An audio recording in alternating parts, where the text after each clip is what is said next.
Start.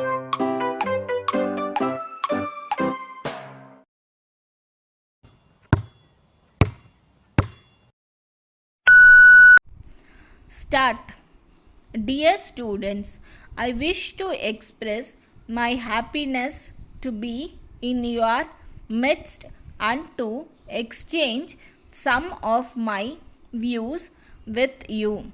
I would like to state at the outset that I am much impressed by the beauty of this city. I am also aware of the fact that this city is well known for its educational institutions, which attract students from all parts of the country.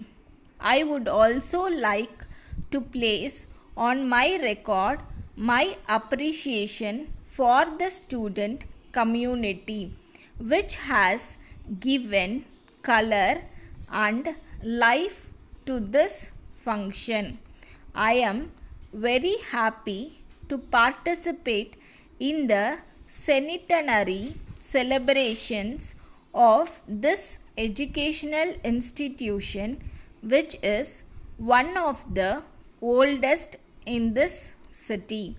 I am told that this institution had a humble beginning when it was started 100 years ago.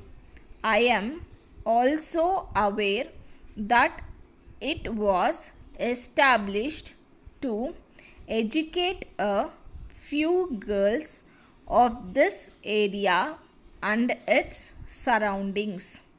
It is a matter of great satisfaction for all of us that it has become a famous institution of learning, and it is considered as one of the best performing schools in the whole country.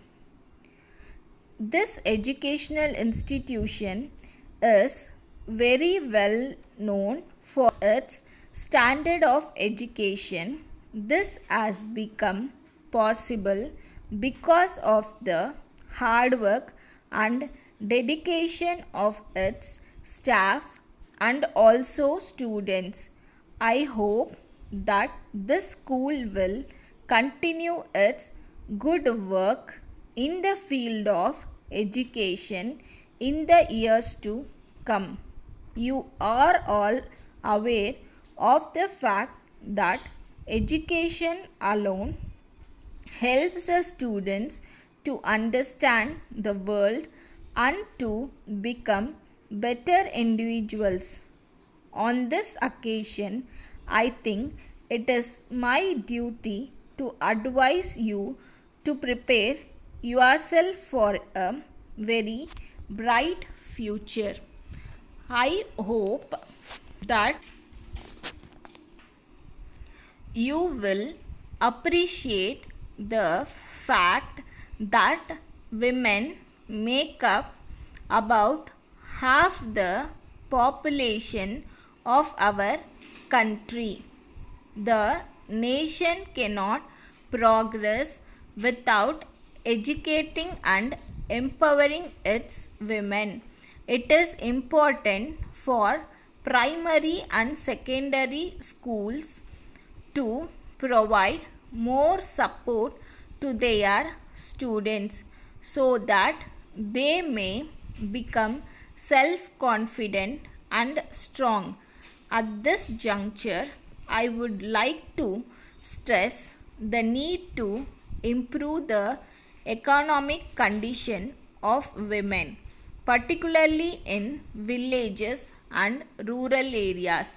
There is no doubt that this could be done through the activities of women self-help groups. I believe that an educated woman can take better care of our family. With these words, I express my good wishes to you for success in the years to come. Thank you. Letter dated 1st February 2006 from James and Company, Kolkata to Messrs. Kesavan and Brothers, Hyderabad. Dear Sirs, we are in receipt of your letter dated 20th January 2016, wherein you have pointed out the delay in our part in sending the goods ordered by you and the difficulties you faced on account of the delay. We really regret very much the said delay on our part. We wish to bring to your kind attention the circumstances which prevented us from sending the goods ordered promptly. There is a labor problem which resulted in the strike of the workers and the consequent stoppage of production. The labor problem has now been solved and production has already begun. We hope that there will be no further dispute with labor. The workers are now prepared to work overtime to increase the production. We would like to assure you that such delay will not recur. Yours faithfully. Stop.